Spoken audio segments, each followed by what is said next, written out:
이 슬라이드는 제가 이제 대학원에서 교회사 시간에 종교개혁 주간에 이제 제가 학생들이랑 수업했던 그런 내용입니다. 허물어라 세우리라. 성전을 보시고 해주신 말씀이에요.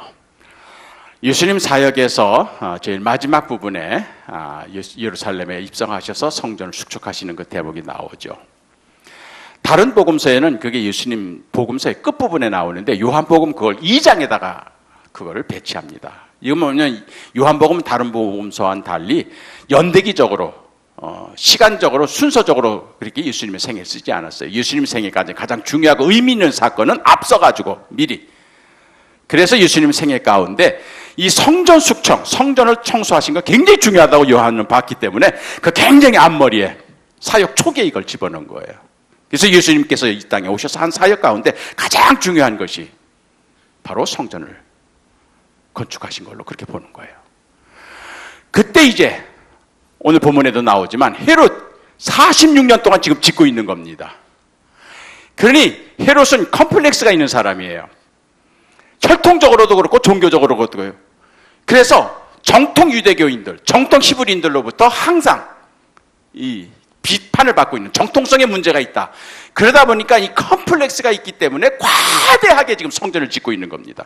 솔로몬이 지었던 성전이 10배 규모였으니까요. 그 도문 완전히 황금으로. 그렇게 해서 화려한 성전을 지금 짓고 있는 겁니다. 그러니까 모두가 다 그냥 그 성전 건축에 그냥 얼마나 기대가 큰지 몰라요. 그래서 예수님의 제자들까지도 와 대단하지 않습니까 선생님? 저게 완성이 되면은요 우리 얼마나 이 자존심이 커지겠습니까? 이제 우리가 로마의 식민 통치를 받고 있는데 우리 자존심이 세워질 것이고 와 대단합니다 이게. 그런데 그 성전을 보고 예수님께서 실망을 하셨죠. 돌 위에 돌 하나 남지 않고 무너질 것이다. 그러면서 그 안에 장사하던 사람들, 짐승들, 환전상들 다 쫓아내신 거예요. 그랬더니 그 성전을 책임지고 있는 대제사장이 서기관들을 데리고 와가지고 예수님에게 항의를 하는 겁니다. 왜 내가 이런 일을 하느냐? 네가 무슨 권한으로 이런 일을 하느냐?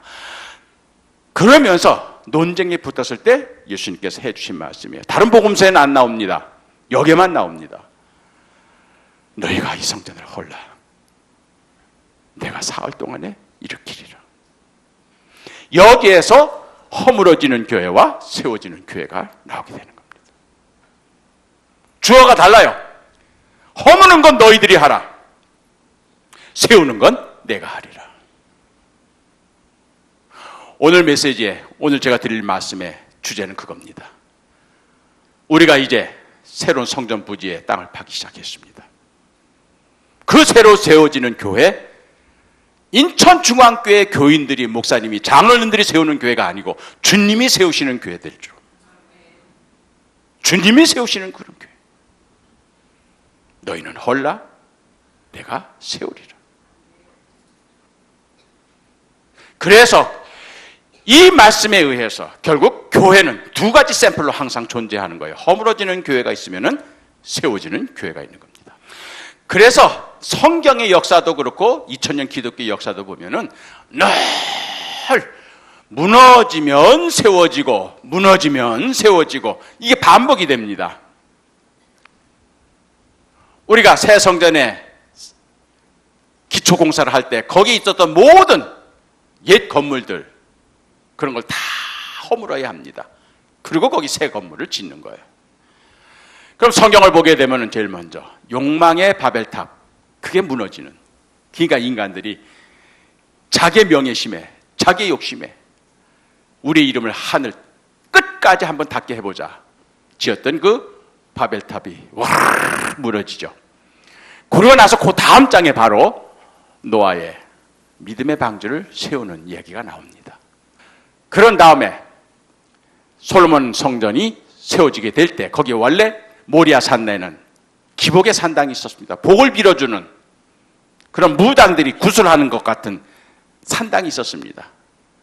그걸 헐고 거기에 희생의 제단 예루살렘 성전을 지었습니다. 예수님 당시도 마찬가지입니다. 예수님 당시에는 강도의 구렬이라고 그렇게 표현했습니다. 이걸 만민의 기도하는 집이 아니라 이건 강도의 구렬이라 해가지고 겉만 화려하고 웅장하지만 결국 성전으로서의 기능을 다하지 못했기 때문에 이게 무너지리라. 돌 위에 돌 하나 남지 않고 무너지리라. 그러면서 예수님께서 하신 말씀이 성전은 만민의 기도하는 집이 되어야 한다. 저는 이번에 김명환 목사님을 통해서 새 성전을 준비하신다는 말씀을 듣게 되었을 때 바로 예수님께서 예루살렘 성전을 향해서 하셨던 그 말씀, 마 목사님이나 장로님이나 지금 건축을 준비하는 많은 분들은 몇 층짜리 규모를 어떻게 해, 그 다음에 외장을 어떻게 해, 많은 하드웨어적인 부분에 많이 관심이 가겠지만 그보다 우선해야 할 것은 그 건물 안에서 무엇이 이루어져야 할 것인가.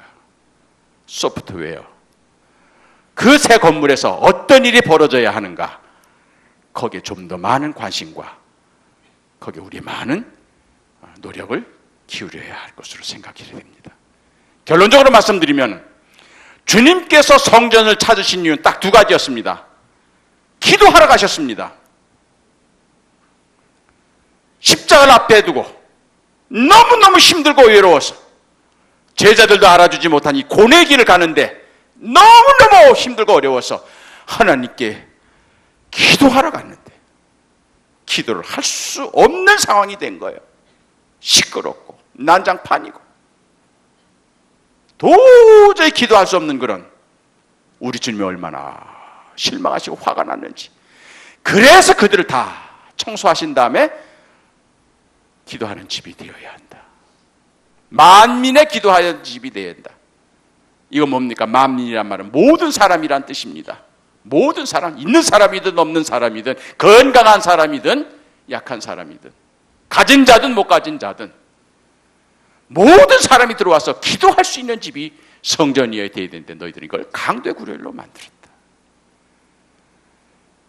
지금 우리가 예배드리는 이곳도 그러했지만 새로 지어질 그 기도의 성전은 기도하는 성전이 되어야 합니다. 목사님께서 저에게 조감들을 보여주셨는데 마침 기도하는 손의 모습으로 그렇게 설계자가 만들었더라고요. 외형만 기도하는 손이 아니라 내용에서도 기도하는 교회로 소문나기를 소원해봅니다. 그래서 인천중앙교회 누가 오든 초신자도 인천중앙교회 성전에 들어서는 순간 기도할 마음이 생기게, 자동적으로 기도가 나오게, 그런 분위기가 만들어지고 그런 환경이 만들어지는 교회. 두 번째는 예수님께서 성전에 가신 이유는 말씀을 전하기 위하여 가셨습니다.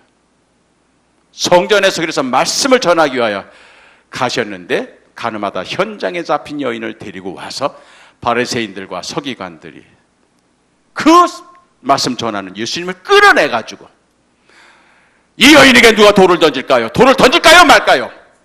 말씀을 전하는 그 시간에 그들이 들이닥쳐서 결국 자기네들끼리 해결해야 될 수 있는 문제를 예수님에게 가지고 와서 논쟁을 벌이고 서로 싸우는 그런 여자분. 우리 주님이 얼마나 실망하셨는지. 성전의 두 번째 기능은 말씀입니다. 말씀입니다. 그래서 내일 월요일에는 주로 말씀에 대해서 제가 말씀을 가르칠 것이고 화요일에는 기도에 대해서 제가 말씀을 전하려고 합니다. 말씀과 기도 외에는 성전이, 교회가 존재할 이유가 없습니다. 김 목사님이 나한테 보여주신 조감들을 보니까 언뜻 보면 기도하는 손처럼 보이지만 제 눈에는 양쪽에 성경 뚜껑처럼 보여서 마치 펼쳐진 성경으로 제 눈에는 보였습니다. 설계하신 분이 나름 새로 지어지는 이 중앙교회, 그분이 그런 계시를 받았는지 안 받았는지 모르겠지만 말씀과 기도가 중심이 되는 교회로 세워지기를 바라는, 하나님께서 지으신 모든 것이 선함에 감사함으로 받으면 버릴 것이 없나니 하나님의 말씀과 기도로 거룩하여 짐이라. 디모데에게 주신 바울의 말씀입니다. 하나님께서 지으신 모든 것이 선하매 그 모든 것 속에는 내게 원하는 것도 있지만 원치 않은 것도 포함이 됩니다. 바라는 것도 있지만 바라지 않던 것도 포함이 되는 겁니다. 건강만이 아닙니다. 질병도 포함되는 겁니다. 성공만이 아닙니다. 실패도 포함이 되는 겁니다. 그것이 모든 것입니다. 우리가 믿음의 초년병 시절에는 내게 좋은 것, 내가 바라는 것, 내게 유익한 것만 하나님의 은총으로, 하나님의 은축복으로 그렇게 받아들였습니다. 그리고 내가 원치 않는 것, 내가 바라지 않던 것, 내가 싫어하는 것은 하나님이 나를 버리셨다, 하나님이 나를 포기하셨다, 뭔가 내가 잘못했구나, 그래서 하나님 나를 보라 하시는구나, 이렇게 착각을 했던 적이 있었습니다. 그러나 지나고 보니 가난도 결국은 하나님의 은총이었습니다. 사업에 실패한 것도 하나님의 은혜였습니다. 내가 병들었던 것도 하나님의 은혜였습니다.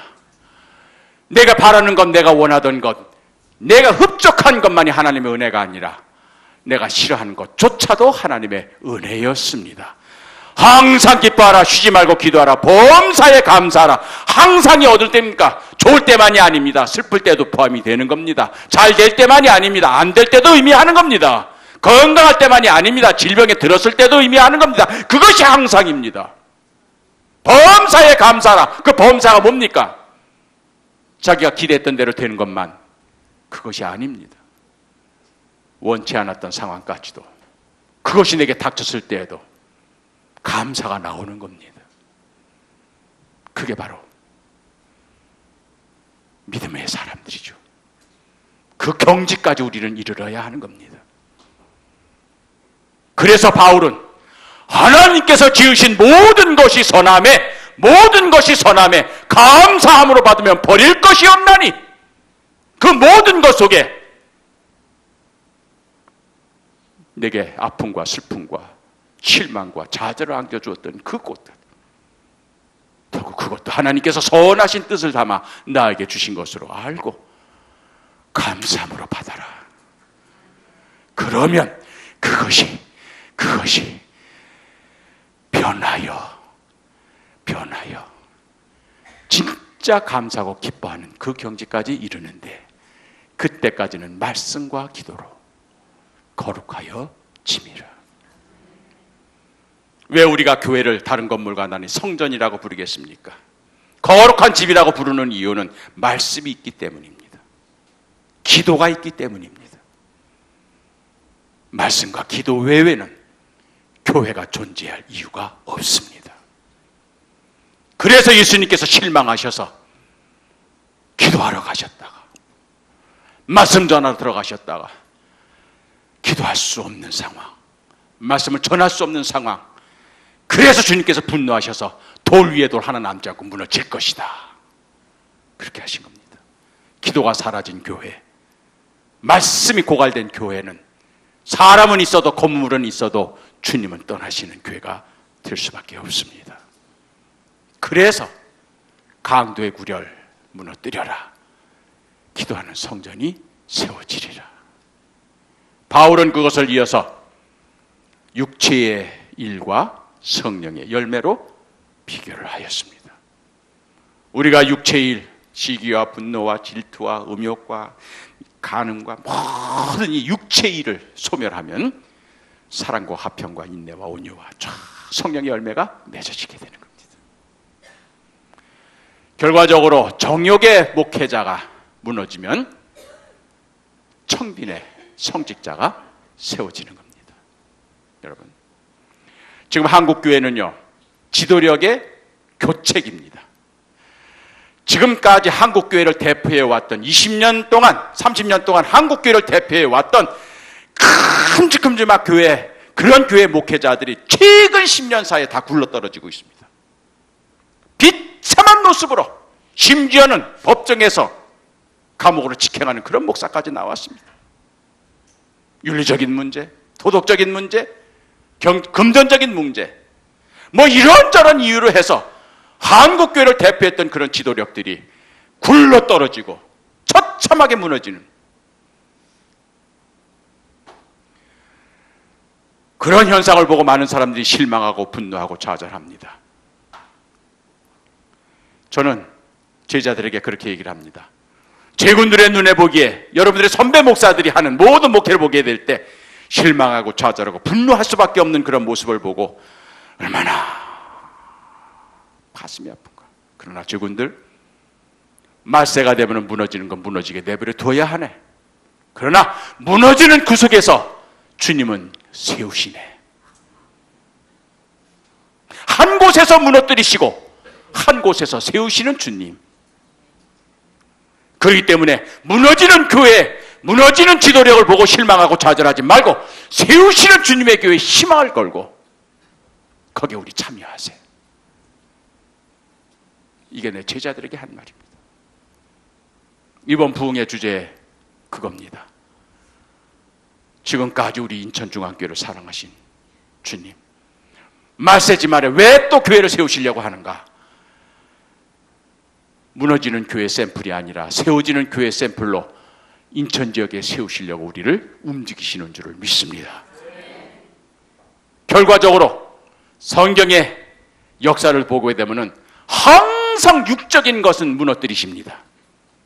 육적인 것을 무너뜨리시고 영적인 것으로 세우시는 겁니다. 우리 인천중앙교회 영적으로 신령한 교회로 소문나기를 기도하십시다. 외형적이고 육적인 것으로 큰 교회가 아니라 신령한 것을 느끼고 저절로 기도가 나오고 말씀이 살아 역사하는 그러한 우리 중앙교회로 다시 세워지게 하옵소서. 오늘 목사님 말씀을 들어보니까 처음에 우리 교회가 46년에 시작됐을 때는 화도 재건교회라고 했답니다. 그래서 일제시대 때 화도교회에 출석하시던 교우들이 46년 해방되자마자 그 교회가 다시 재건이 안 되니까, 다시 세워지지 않으니까 일제 말기 때 없어졌거든요, 그 교회가. 그래서 김윤배 전사라 그 속장님을 중심으로 해서 11명이 가정에서 교회를 다시 세운 겁니다. 교단본부에서 세운 게 아니에요. 그냥 화도교에 출석하던 평신도들이 무너졌던 그 교회를 다시 세운 겁니다. 그러다가 몇 년 후에 화도교회가 세워지니까 그러면은 우리가 그걸로 다시 들어갈까? 아니면은 그냥 여기서 교회를 할까? 재건을 꿈꾸며 교회를 시작했는데 재건이 됐거든요. 그래서 그분들이 고민하다가 중앙교회라고 하는 이름으로 바꿔서, 그래서 우리 인천중앙교회가 지금까지 성장해 온 거죠. 이름 잘 바꿨습니다. 우리 교회가 어딜 가든 인천중앙입니다. 화도에 있을 때는 거가 중앙이었고 이제 새로 성도 신도시로 와가지고 여기에 우리가 됐으니 이제는 인천중앙이 여기입니다. 이 중앙이 뭡니까? 여기서부터 시작되는 겁니다. 여기서 퍼져나갑니다. 왜 우리 교회를 여기 있다가 또 저쪽으로 옮기게 했느냐? 거기가 바로 국제 터미널이 있는 데입니다. 거기에서 중국으로, 태평양으로, 또 북한으로 복음이 전파되는 거점입니다. 거기에 맞춰서 우리를 하나님께서 이끌어 주시는 겁니다. 하나님이 우리에게 세우신 이 교회, 무너지는 교회가 너무 많습니다. 인천만 해도 너무 많아요. 마치 교회를 자기가 부흥시키고 자기가 개척해서 이건 내 거라 생각해 착각해가지고 개인 사유화를 하고 그러다가 결국 굴러떨어지면서 비참한 말년을 보여주는 목회자들을 우리 너무 많이 봤습니다. 하나님의 교회요, 주님의 교회라고 말은 그렇게 하면서도 결국 그게 자기 소유처럼 착각을 해서 결국 마지막의 모습을 추한 모습으로 굴러떨어지는, 허물어지는 그런 모습으로 쓸쓸하게 은퇴하는 그런 목회자들을 우리는 많이 봤습니다. 무너지는 교회로 많은 사람들이 실망을 합니다. 이미 주님이 시작하셨습니다. 주님이 하시는 거 목격합시다. 주님이 어떤 식으로 일을 풀어나가시는지 우리 구경합시다. 구경만 하지 말고 참여합시다. 그 주님과 함께 새 교회를 세우십시다. 그래서 새 교회 세워지는 것은 무너지는 교회 샘플이 아니라 세워지는 교회 샘플. 육적인 교회가 아니라 영적인 교회로 세워지는. 이것이 바로 성경이 우리에게 보여주는 2000년 기독교 역사에서 증언해 주는 것. 그래서 교회가 타락하고 비판받고 조롱받고 교회가 제 기능을 하지 못할 때마다 하나님은 허무십니다. 허물어지는 그 역사에 항상 인간이 거기 개입됩니다. 인간의 명예, 인간의 정욕, 인간의 자부심, 인간의 모든 자기가 뭐 잡죠. 그럴 때마다 하나님은 세우셨습니다. 자, 이제 제가 무너지는 교회 얘기를 하면 여러분 세워지는 교회 얘기하시길 바랍니다. 옆에 또 주무시는 분이 있으니까 너무 크게 하지 마시기 바랍니다. 욕망의 바벨탑이 무너지면 제가 이러면 여러분은 세워지고 이렇게 나가는 거야. 합니다. 욕망의 바벨탑이 무너지면, 기복의 산당이 무너지면, 강도의 구렬이 무너지면, 육체의 일이 소멸되면, 정욕의 목회자가 무너지면, 육적인 교회가 무너지면, 우리 인천중앙교회가 그런 교회가 될 줄로 믿습니다. 그런데 이렇게 무너지면 세워지고 무너지면은 세워지고 하는 게 성경에만 있는 게 아니에요.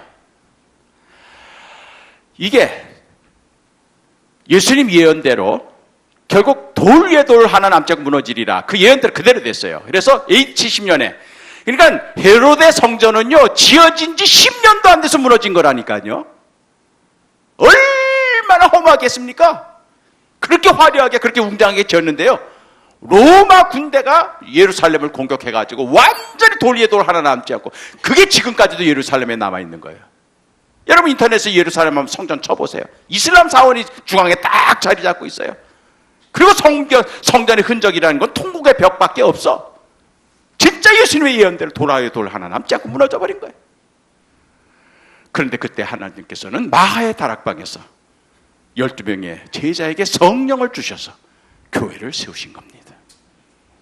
그래서 기독교가 출발이 된 거예요. 그리고 500년 잘 갔습니다. 그래서 예루살렘이 망하니까 그 다음엔 제2의 예루살렘이 로마가 된 겁니다. 그래서 로마가 초기 300년 동안은 박해를 받았지만 313년에 밀라노 칙령으로 콘스탄틴 황제가 기독교를 공인한 다음부터는 이제는 반대로 기독교를 믿지 않으면은 오히려 사형하고 추방하는, 그래서 모든 로마 제국 백성들이 다 기독교를 신봉해야 하는 그런 상황으로 바뀌어버린 겁니다. 그러니까 하루아침에 귀족 종교가 되고 부자 종교가 된 거예요. 대우받는 종교가 됩니다. 그러니까 타락하기 시작합니다. 또 부패하기 시작합니다.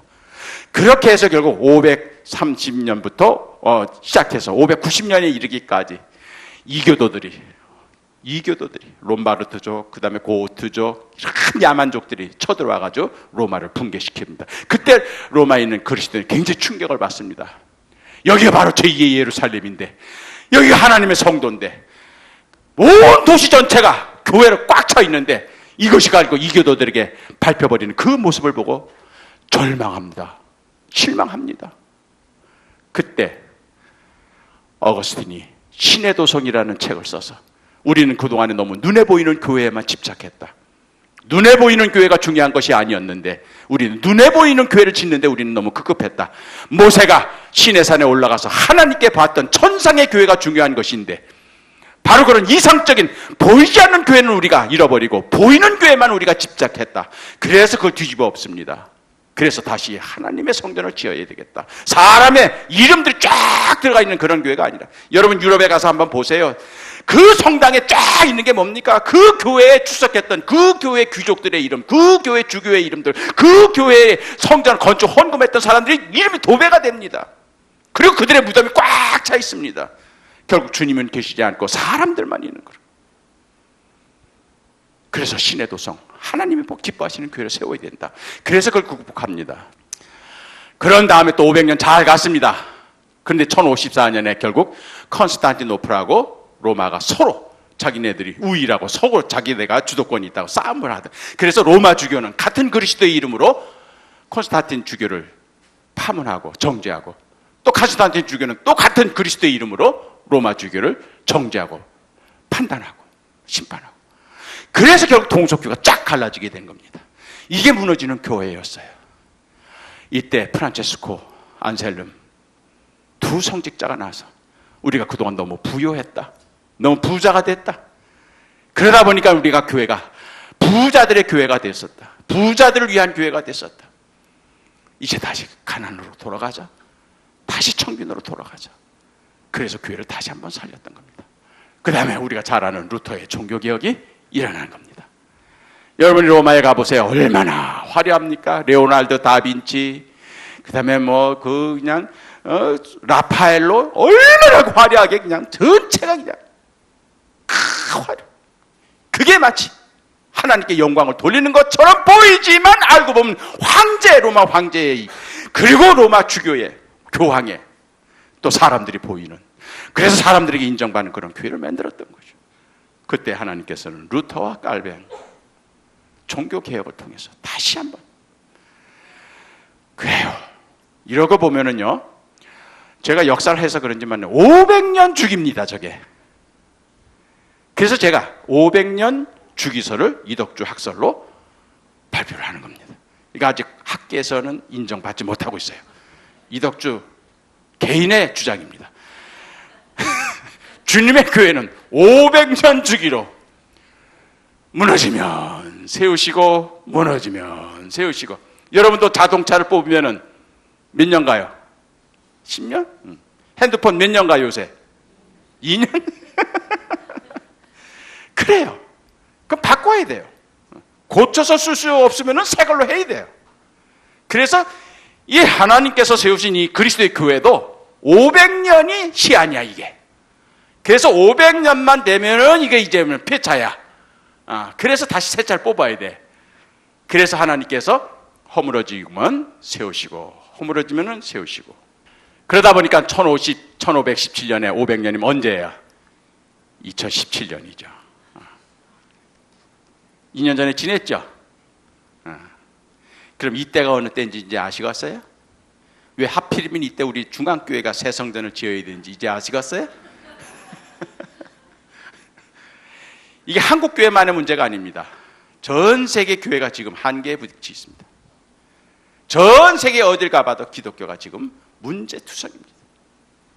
미국 교회도 그렇고 유럽 교회는 더하고 모든 교회들이 이제는 정욕과 나타나는 그런 외형과 사람들에게 보이려고 하는 그런 선교, 그런 목회, 그런 예배, 마음과 진정으로, 신령과 진정으로 예배 드리라고 했는데 외형적인 그런 데에만 너무 집착해 있는. 저는 한국교회에서 공부한 사람입니다. 그러다 보니까 한국교회는 130년의 역사인데 2000년의 서구 기독교 역사를 압축해가지고 130년 동안에 한국교회는 다 경험을 해버렸어요. 우리나라가 전 세계에서 제일 늦게 기독교를 받아들인 나라거든요. 아시아에서도 제일 늦게 기독교가 들어온 나라가 우리 한국이에요. 그래서 인도는 100년 앞서서 들어오고, 중국은 80년 앞서서 들어오고, 일본도 30년 앞서서 들어왔어요. 하다못해 필리핀, 말레이시아, 인도네시아, 몽골, 여기보다도 더 늦게 들어왔어요. 우리는 한국의 기독교가. 그렇게 제일 늦게 기독교가 들어왔는데도 그 짧은 기간에 가장 기독교 선교가 부흥이 잘 된 나라가 한국밖에 없어요. 많은 사람들이 희한해요. 전 세계에서 선교사를 제일 많이 보내는 나라예요. 인구 비율로 보면은. 물론 숫자로는 미국이 제일 많지만 인구 비율로 보면 한국이 제2위입니다. 그렇게 제일 늦게 기독교를 받아들였는데도 그렇게 가장 아시아에서 성공한 나라로, 그리고 선교사들을 제일 나라 보내는 나라로 이렇게 된 이유가 뭘까? 어쨌든 한국 기독교의 짧은 역사였지만 서구 기독교 2000년의 역사를 우리는 압축해서 경험을 했습니다. 그러니까 우리가 코바디스라는 영화나 베너라는 영화를 보면은요, 초기 얼마나 박해를 심하게 받았습니까? 그 고난과 박해. 그래서 우리 초대교회 역사를 보면은요, 순교자들 사자밥이 되고 화형당하고 추방당하고 그런 역사로 300년을 채웠습니다. 그리고 우리나라도 기독교 들어와가지고 얼마나, 천주교도 100년 동안 순환을 받았고 개신교도 들어와가지고 100년 동안 일제말기 때 신사참배로 얼마나 순교자들이 많이 나왔어요. 또 6.25 때도 얼마나 순교자들이 많이 나왔습니까? 그러니까 이 순교자들이 엄청나게 많이 나온 교회이기 때문에 순환과 박해, 우리는 초대교회가 300년 동안 당했던 거 우리는 30년 동안 다 당한 거예요. 그걸 압축해가지고. 그러다 보니까 뭡니까? 순교자, 이 죽음, 희생, 이걸 경험하다 보니까 우리가 얼마나 강력한 신앙의 소유자가 되는 거예요. 우리는요, 우리 민족은요, 애시당초 기독교가 들어오기 전부터 고난의 민족이었습니다. 5,000년 동안 끊임없이 외침을 당하고 끊임없이 지배를 당하고 끊임없이 약탈 당하면서 이 고난이라고 하는 건 우리 몸에 배어있는 민족입니다. 그래서 고난을 빼놓고는 우리 민족의 역사를 설명할 수가 없어요. 가장 한국을 대표하는 노래가 뭡니까? 아리랑. 이 아리랑이 뭐예요? 아리랑 아리랑 아라리요. 저 밑에서부터 끌어올리는 그 아픔. 이게 원래 사형장에 끌려가는 남편 뒤따라가면서 부르는 아내의 노래입니다. 이게 옛날 조선시대 서울의 미아리 고개 그 너머가 사형장이었거든요. 그런 그 고개 넘어가는 남편을 뒤따라가면서 그 아내가 절실하게, 그렇기 때문에 이 아픔이라고 하는 거, 고난이라고 하는 건 우리 민족에 아주 뼛속 깊이 들어가 있는 거예요. 그러니까 우리는 뭐야? 선교사들이 우리나라에 와가지고 기독교 복음을 얘기할 때 제일 먼저 십자가를 얘기하니까 아멘! 하고 받아들이는 겁니다. 우리는 십자가는 너무 우리에게 친숙한 거예요. 너무 경험을 많이 했기 때문에. 그래서 우리 한국 교인들은 십자가 찬송만 부르면 은혜를 받아. 그냥 눈물을 흘리고 그냥 그 십자가 바라만 봐도 좋아. 그래서 그걸 자동차에 붙이고 걸고 다니고. 십자가. 그 고난, 그게 절실하게. 그러니까요, 우리는요, 죽음을 두려워하지 않는 민족이 된 거야. 그래서 우리는요, 애시당초 싸움하면은 처음부터 우리는 머리 뒤밀고 어떻게 해요? 죽여봐로 시작합니다. 우리는 기가 막힌 음식을 먹고도 이쑤시개 나면서 오늘 이 집 맛 죽여. 미장원에 가서 머리 하면서도 살릴까요? 죽일까요? 애들 혼내킬 때도 그냥 안 놓을게요. 너 말 안 들으면 너 죽여. 얼마나 무서운 민족인지 몰라. 우리는 죽음을 눈앞에 두고 사는 민족이요. 그렇기 때문에 목회를 해도 죽기 살기로 하는 거예요. 우리는 전도도 죽기 살기로 해. 시험 공부도 죽기 아니면 살기로 해.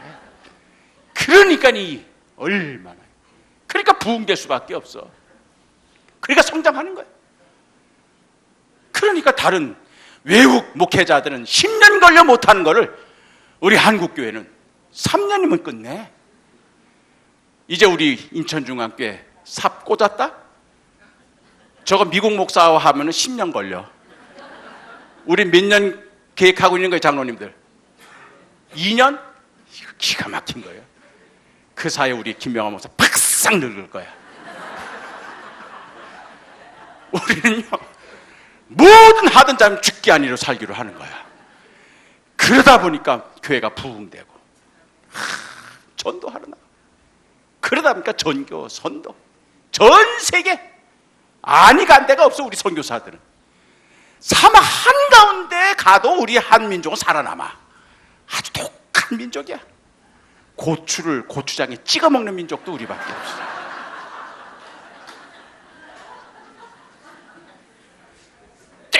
뜨거운 목욕탕에 들어가서도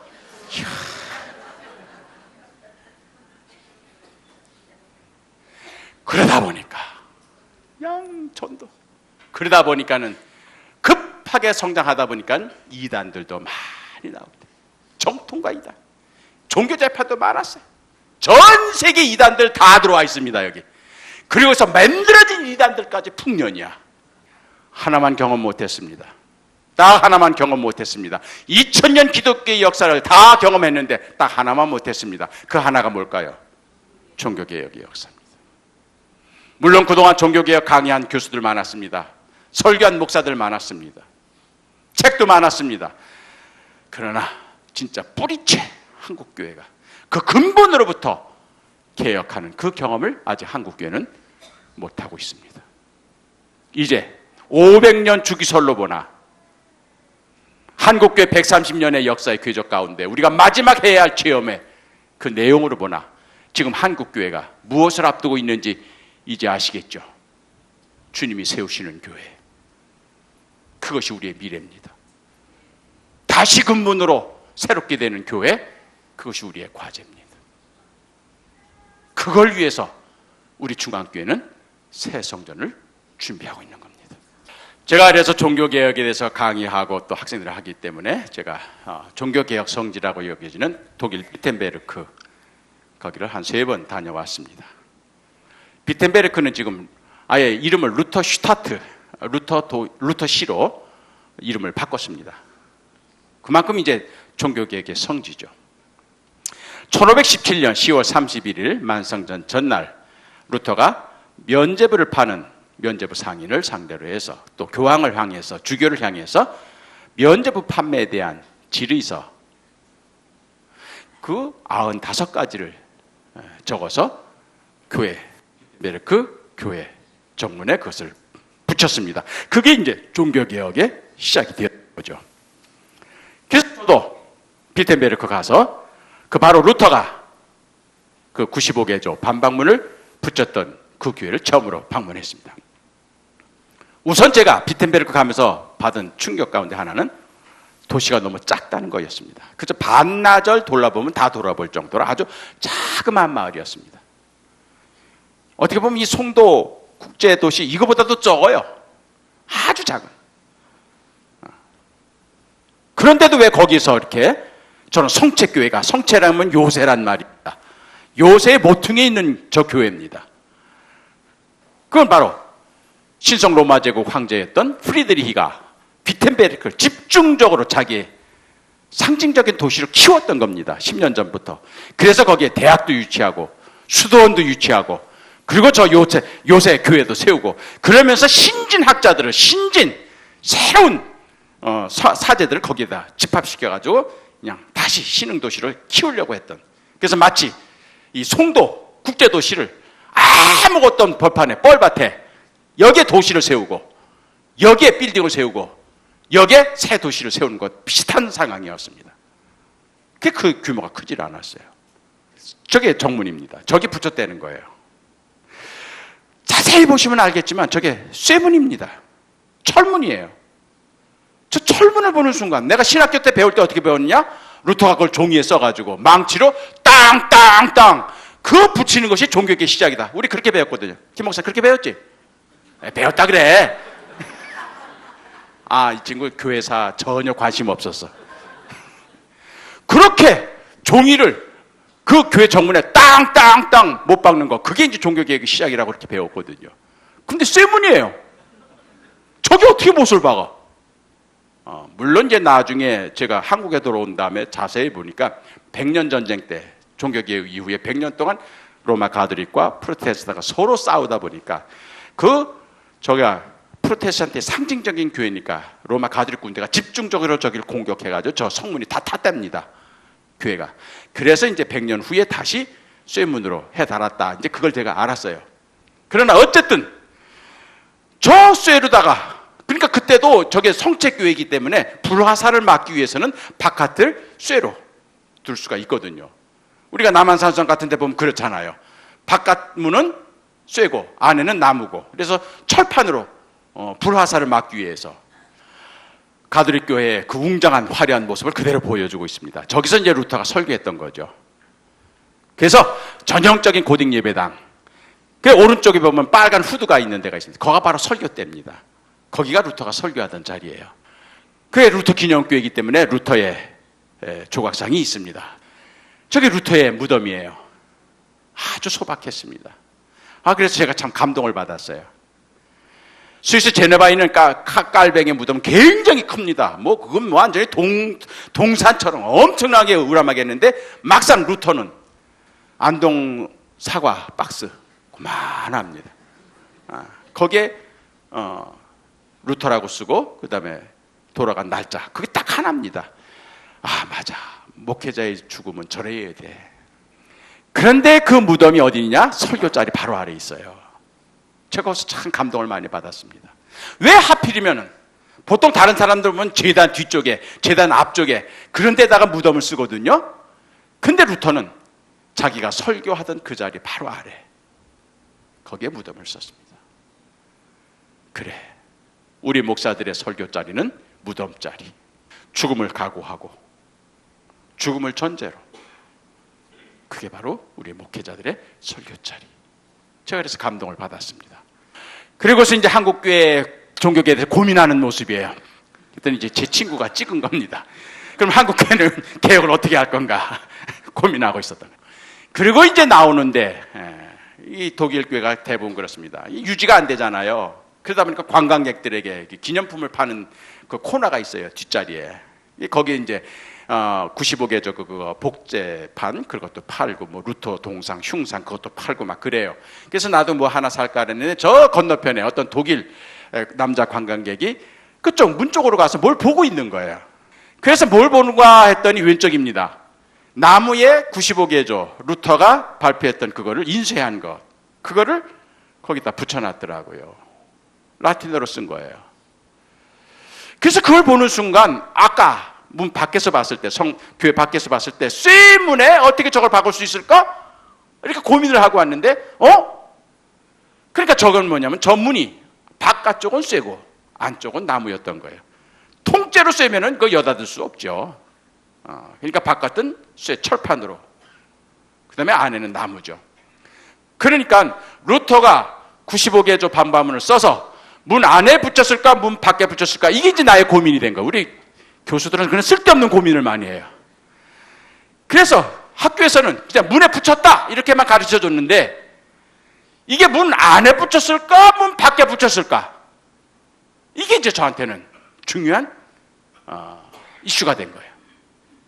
여러분 어땠을 것 같아요? 저걸 보여주시니까 그렇게 나오지. 지금까지는 저도 문 밖에 붙인 걸로 많이 생각했습니다. 그런데 제가 현장을 다녀오고 나서, 물론 루터 당시도 문 밖에 나무 있을 수도 있어요, 나무가. 왜냐하면 그때 저 성책교회는 비텐베르크 대학의 채플이었습니다. 그래서 비텐베르크 대학 학생들이 항상 저기 와서 예배를 드리는 거예요. 그러니까 비텐베르크 대학 교수들이 자기 강의 듣는 학생들에게 과제물, 세미나 안내 뭐 이런 걸 할 때마다 이렇게 자기가 펜으로 써가지고 그걸 문에 붙였던 겁니다. 그래서 마치 그때 당시에 비텐베르크 성책교회의 문은 학교 게시판, 종합 게시판, 그런 형태를, 그런 용도로 쓰였던 거죠. 루터도 그렇게 한 거죠. 왜 그랬을까요? 루터는 처음부터 인쇄하지 않았습니다.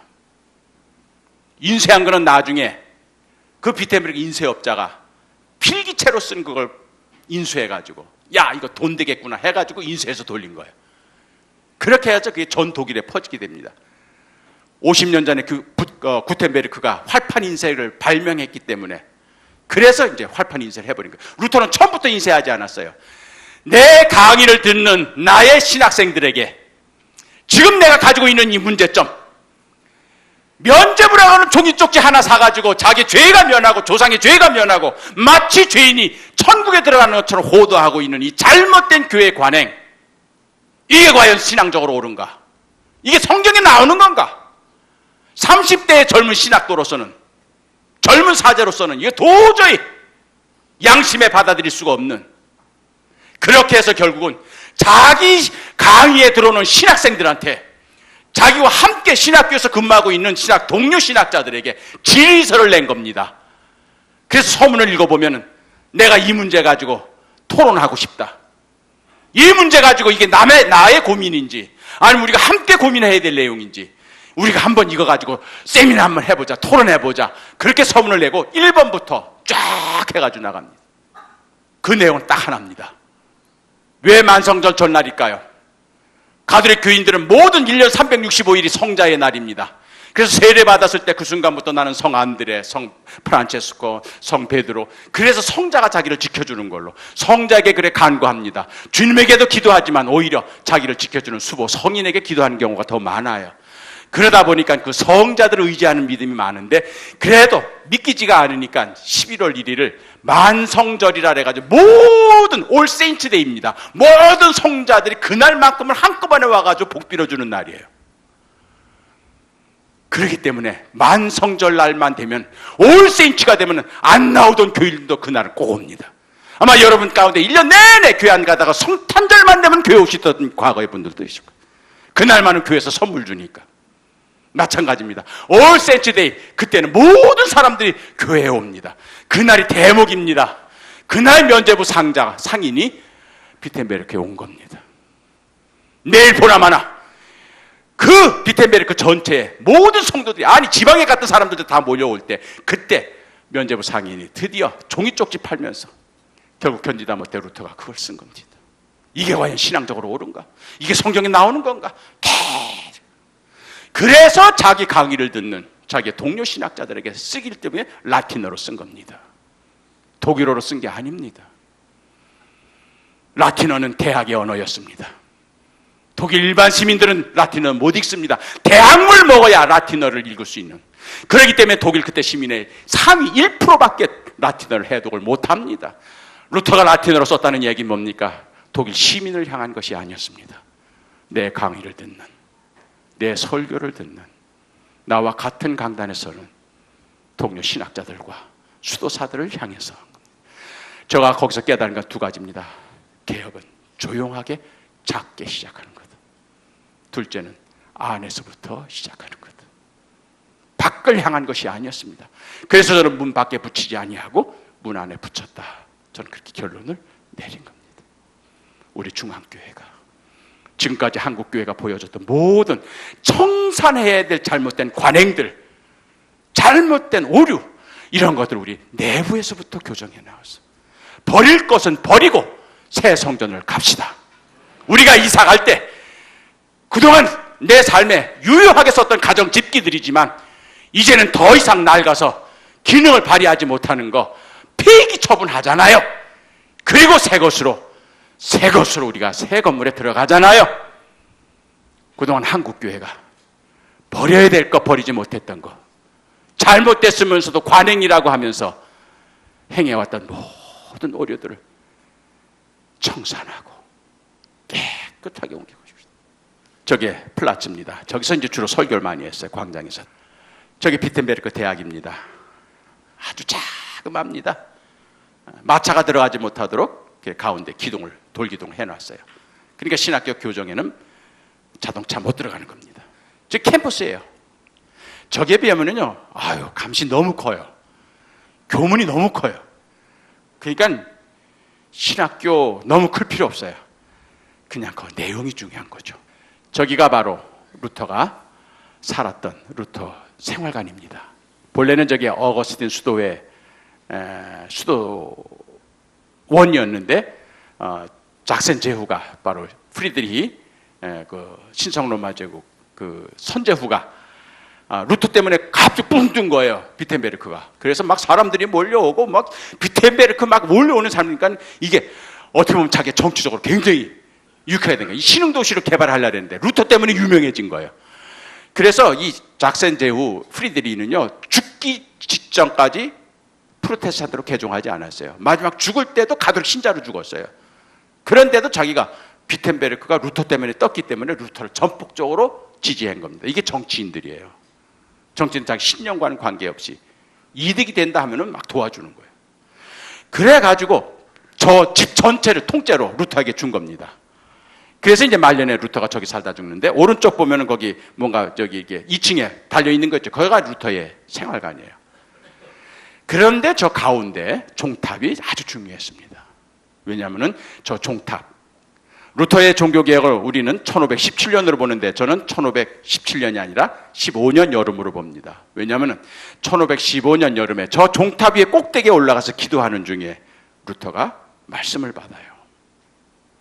루터는 가난한 광부의 아들입니다. 원래는 농부였지만 너무 살기 힘들어서 아버지가 광산초로로 가는 도중에 그 어머니가 만삭이 돼서, 그래서 이제 낳으라는 데서 아이를 출생합니다. 그래서 길가에서 낳습니다, 루터는.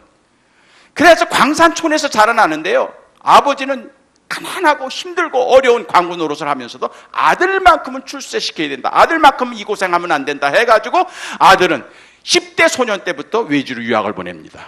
그래서 아이슬레벤, 아이젠나하, 에어프루트, 그래서 명문 도시로만 보내면서 10대 소년 때부터 공부를 해요. 그래서 에어프루트 법과대학을 들어갑니다. 얼마나 이게 출세.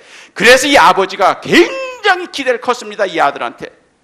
자기는 비록 광부지만 이제 법과대학에 들어갔으니 변호사가 되든 판사가 되든 검사가 되든 이제는. 그래서 루터가 방학 때 그 광산촌 고향으로 왔을 때 업고 다녔대요. 진창에 아들 신발에 흙 묻을까 봐. 독일어에는 제2인칭이 두 가지입니다. 두, 지 두 가지예요. 두는 그냥 하대하는 말입니다. 너 이런 거예요.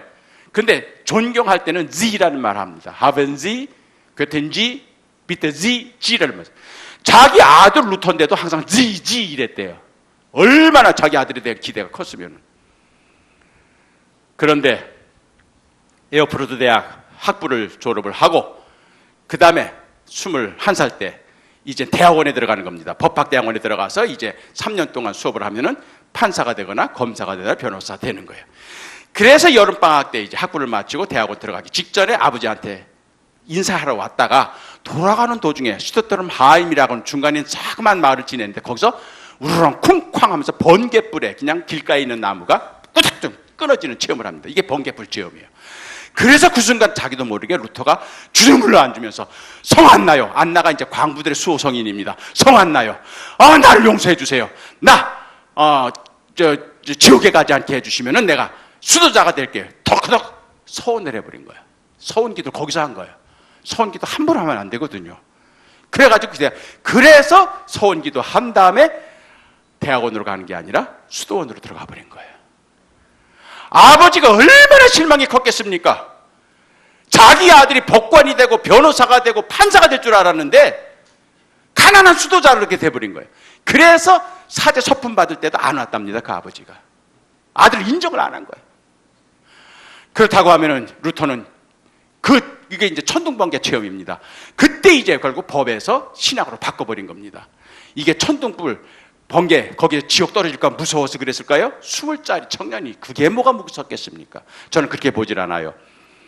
자기가 10대 소년 때부터 외지 생활 하다 보니까는, 외지 유학 생활 하다 보니까 이 도시, 그 윤락, 그 쾌락, 그 유혹, 그런 속에서 윤리적인 문제, 도덕적인 문제가 계속 루터에게 살아난 겁니다. 주변에 있는 자기 동료, 또 자기 선배, 기숙사 생활을 하니까요, 항상 하숙 생활하고, 그러다 보니까 특히 에어프루트는 굉장히 큰 상업도시였습니다. 거기에 그냥 그 창녀촌, 술집, 여기에 이제 대학생들이 몰려다니면서 술 먹고 그냥 매음을 하고 이런 생활을 주니까 보니까 루터에게는 그것이 굉장히 중요한 충격으로 온 거죠.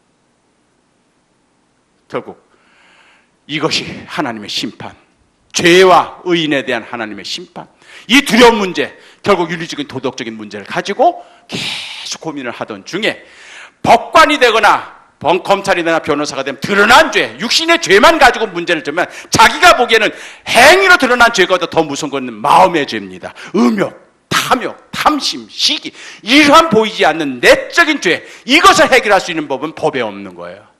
결국 그걸 해결하는 것은 신학밖에 없습니다. 이런 고민을 저는 했다고 보는 거예요. 그러다가 결국 천둥번개가 쳤을 때 이걸 주님의 콜링으로 본 거죠.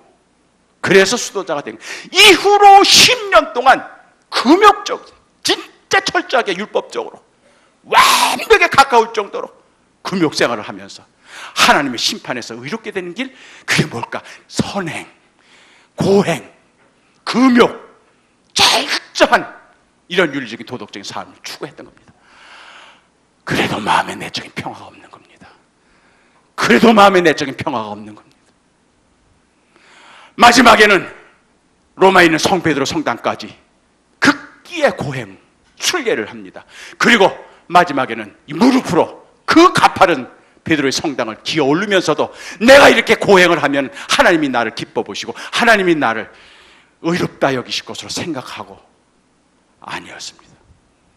그러다가 결국 비텐베르크 대학 거기서 성사학 박사 학위를 받고 거기서 신학교 교수가 되었을 때, 그때 바로 1515년 여름에 저 종탑에 올라가게 됩니다. 저 종탑에 올라가게 됩니다. 기도의 자리입니다. 하나님께서 그를 기도의 자리로 이끄셨던 겁니다. 그날 오후 강의 내용이 시편이었습니다. 오후에 강의할 내용 시편을 예습을 하면서 읽던 중에 시편 31편 말씀이 그에게 임하였습니다. 여호와여, 내가 주께로 피하나이다. 나를 영원히 부끄럽지 않게 하여 주시옵소서. 주의 공의로 나를 건지소서. 이 말씀이 그에게 왔습니다. 자기가 오후에 강의할 그 본문이었습니다. 그날따라 주의 공의로 나를 건지소서 하는 주의 공의란 단어가 루터의 가슴을 울렸습니다. 지금까지는 내 공의였습니다. 내 의였습니다.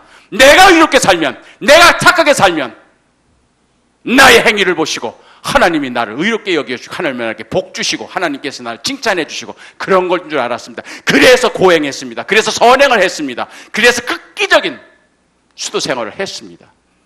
그러나 마음에 평화가 없었습니다. 저 종탑에서 주님께서 주신 말씀, 주의 공의로, 나의 의가 아니었습니다. 주님의 의였습니다. 주의 의로 나를 건지소서. 나의 의가 아닙니다. 주님의 의로 나를 건져주소서. 그리고 한 달 후에 이번엔 로마서를 강의하게 됐는데 1장 17절 말씀을 읽게 됩니다. 복음에는 주의 의가 나타났느니 믿음에서 믿음으로 이르게 하나니 오직 의인은 믿음으로 말미암아 살리라. 거기에서 그 모든 문제가 해결이 되었습니다. 내적인 평화가 거기서 났습니다. 나의 착한 행실로, 나의 고행으로, 나의 선행으로 주님의 인정을 받으려고 했던 자기가 얼마나 어리석었는지를 깨달았습니다. 나의 의가 아니라 주님께서 나를 구원해 주시겠다는 당신의 계획이 먼저 있었던 겁니다.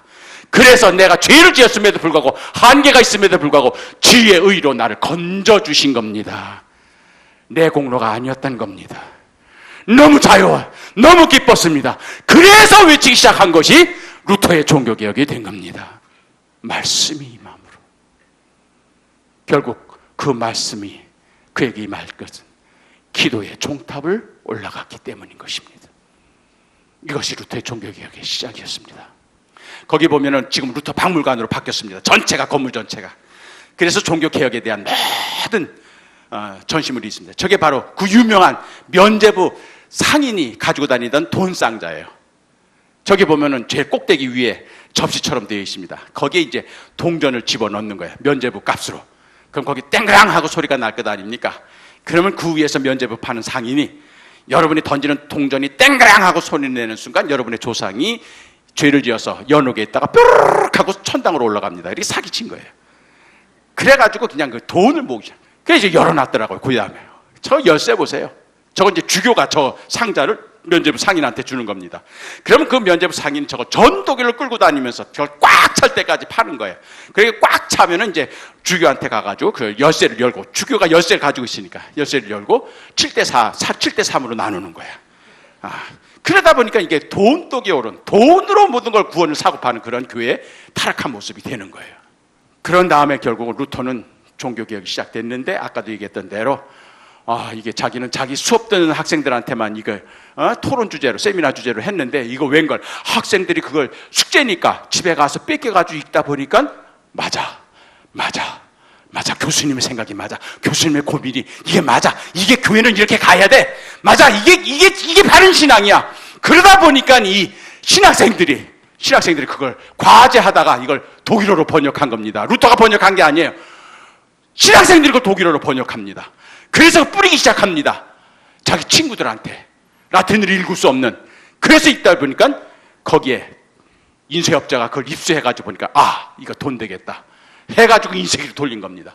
그래서 한 달 만에 전 독일에게 퍼진 겁니다. 그랬더니 그걸 읽던 모든 사람들이 맞아, 이게 맞아, 우리가 그동안 좋게 좋은 거야 이런 식으로 하면서 성경에도 어긋나고 신앙에도 어긋난 그런 모든 관행들, 이거 이제는 청산할 때가 되어서 버렸어야 할 때가 되어서 허물어 뜨려야 돼. 이게 막 컨센서스로 이루어진 겁니다. 로마 교황의 귀에까지 들어갔습니다. 교황이 뿔이 났죠. 화가 머리끝까지 났죠. 파문장을 보냅니다. 루터, 이젠 더 이상 교회, 천국에 들어갈 수 없다. 루터는 그 파문장을 학생들이 보는 앞에서 찢어버리고 불태웁니다. 그랬더니 이제 신성 로마 제국 황제에게 압력을 넣어서 이 보름스라고 하는데 거기로 종교 재판을 다시 합니다. 우리 예수님도 가야바 법정에서 종교 재판 받고 빌라도 법정에서 정치 재판 받았듯이 루터도 이미 종교적으로는 파문장을 받아서 판결을 받았고 이제는 정치적으로 신성 로마 제국 황제 카을 이제는 드디어 이제 불려가서 심판을 받습니다. 보름스입니다. 저긴 바로 신성 로마 제국 황제가 출석하는 교회예요. 그래서 더 크고 화려합니다. 보세요. 황금으로 와 얼마나 화려한지 몰라요. 목회자의 타락은 황금 때문에 타락합니다. 그러니까 여러분 혹시나 우리 김명환 목사님 선물할 때 금은 절대 주지 마세요. 은까지는 돼. 목사들이 금을 좋아하면 타락하기 시작을 합니다. 루터는 저기도 못 들어가요. 죄인이기 때문에. 주교관, 그 지금 없어졌죠. 2차 세계대전 때 파괴됐어요. 주교관이 있던 저 자리에서 심판을 받습니다. 바로 루터가 마지막 신성 로마 제국 황제한테 왼쪽에 보면 신성 로마 제국이 재판정에 서 있어요. 재판석에. 가운데는 루터가 지금 자기가 쓴 모든 책, 저술 앞에 두고 하늘을 향해 손을 듭니다. 그리고 오른쪽에는 로마에서 파견된 추기경과 신학자들, 이런 사람들이 이제 검사로. 그래서 재판을 합니다. 저기에 루터를 변호하고 지지하는 사람 한 명도 없었습니다. 루터의 지지자들은 저 재판정에 들어갈 수가 없었습니다. 오직 혼자였습니다. 결국 그는 변호인 없이 검사들의 농고만 들으면서 이제는 마지막으로 파문을 당하는데, 로마 교황이 파문한 거는 교회 이름 명부에서 지우는 거예요. 그 때문에 이제 천당 못 간다 그러는 거예요, 그 사람들은. 근데 신성 로마 제국 황제가 파문을 하면 신성 로마 제국 시민이 아닌 거예요. 그러면은 그 순간부터 루터는 누가 죽여도 상 받아요. 로마 시민이 아니니까. 그렇기 때문에 시민의 자격을 박탈하는 겁니다. 마지막 순간이었습니다. 신성 로마 제국 황제가 모든 재판을 끝내면서 마지막으로 루터에게 기회를 줍니다. 지금까지 내가 쓴 책과 글과 모든 게 지금 여와 증거물로 다 와 있다. 이거는 지금까지 모든 이 로마 추기경이나 신학자들이 얘기했던 대로 교회법에 어긋나고 우리 신성 로마 제국법에 어긋난다. 그러니 이제는 마지막 기회다. 지금까지 내가 한 말과 모든 기록이 잘못되었다는 사실 한마디만 하면 신학교 교수직도 복원시켜주고 수도원 원장직도 복원시켜주고 신부직도 복원시켜주고 모든 것을 하겠지만 지금 이 순간에라도 내가 내 고집을 꺾지 않는다면 이제 파문이다. 마지막 기회였습니다. 이게 마치 빌라도 법정에서 예수님 섰을 때 그 모습과 똑같았습니다. 뭐라 그랬을까요? 저는 신학생들의 저건 꼭 외우라 그럽니다. 루터가 독일 말로 고백한 겁니다. Hier stehe ich, ich kann nicht anderes, Gott helpe mir. 영어로 하면은 Here I stand, I cannot do anything others, God help me. 나 여기 섰습니다. 나 달리 어떻게 할 수가 없습니다. 하나님 나를 도우소서. 이것이 루터가 마지막 한 말이었습니다. 이게 뭡니까? 루터는 그 자리에서 재판장에게 목숨을 구걸하지 않았습니다. 그 검사들 앞에서 변명하지 않았습니다. 그 모든 재판정에서 루터가 의식한 것은 오직 하나님뿐이었습니다. 하나님, 나 어떻게 보니까 가난한 광부의 아들로 태어나서 지금까지 30년 세월 가운데 나를 이곳으로 인도하신 분 하나님이십니다. 내가 원해서 온 길이 아닙니다. 천둥번개의 체험을 통해서 나로 법과에서 신학으로 수도자의 길로 나를 바꿔놓으시고 의인이 되는 문제, 죄에서 구원받는 문제로 내적인 갈등이 심했을 때 그날 총탑에서 내게 말씀을 들려주시고 아니요 할 것을 아니요 할 수 있도록 내게 부추기신 분이 주님이십니다. 나는 지금 오후의 삶을 살고 있습니다. 내가 원해서 내가 선택한 길이 아니었습니다. Here I stand. 그러다 보니까 내가 여기까지 왔습니다. 이칸 이찬드레스. 나는 달리 어쩔 수가 없었습니다. 그러니 God help me. 하나님 나를 도우소서. 하나님 앞에 쓴 겁니다. 재판장을 보지 않았습니다. 검사들을 보지 않았습니다. 추기경을 보지 않고 황제를 보지 않았습니다. 하나님만 봤습니다. 오늘 특송한 우리 남성 중창단 코람데오데요. 코람데오가 무슨 뜻인지 아시죠? 하나님 앞에서입니다. 라틴어로 하나님 앞에서가 바로 코람데오입니다. 이것이 바로 신앙인의 자세입니다. 그리고 나왔습니다. 등 뒤에서 땅땅땅 로마 제국 황제가 드디어 시민권을 박탈하는 판결을 내립니다. 나가기만 하면은 이제 가톨릭 기사들이 그를 체포해서 죽입니다. 그럼 그 사람 포상받습니다. 죽음을 향하여 나가는 겁니다. 아마 루터는 빌라도 법정을 나서는 그리스도의 십자가를 예상했겠죠. 이제는 감옥과 투옥과 화형의 그 자리로 나간 걸로 생각했습니다. 그리고 나서 등 뒤로 망치 소리를 들으면서 재판정을 나갔을 때 광장에 꽉 채웠던 시민들이, 그 재판정에 들어올 수 없었던 일반 시민들이 루터! 우리는 당신요! 우리는 당신 편이요! 그들이 에워쌌습니다. 그리하여 그는 기사들에게 체포되지 아니하고 시민들에게 에워싸여서, 그것이 하나님께서 그를 일으켜 세우신 겁니다. 권력자들은, 종교 지도자들은, 기득권층은 허물어지는 그 교회, 허물어질 수밖에 없는 교회를 붙들고 그렇게 애걸복걸하고 있을 때 하나님께서는 선한 양심의 시민들을 보내주셨던 겁니다. 그리하여 당신의 말이 그게 진리요, 우리는 당신을 지지하오. 그래서 루터의 종교개혁은 성공할 수가 있었던 겁니다.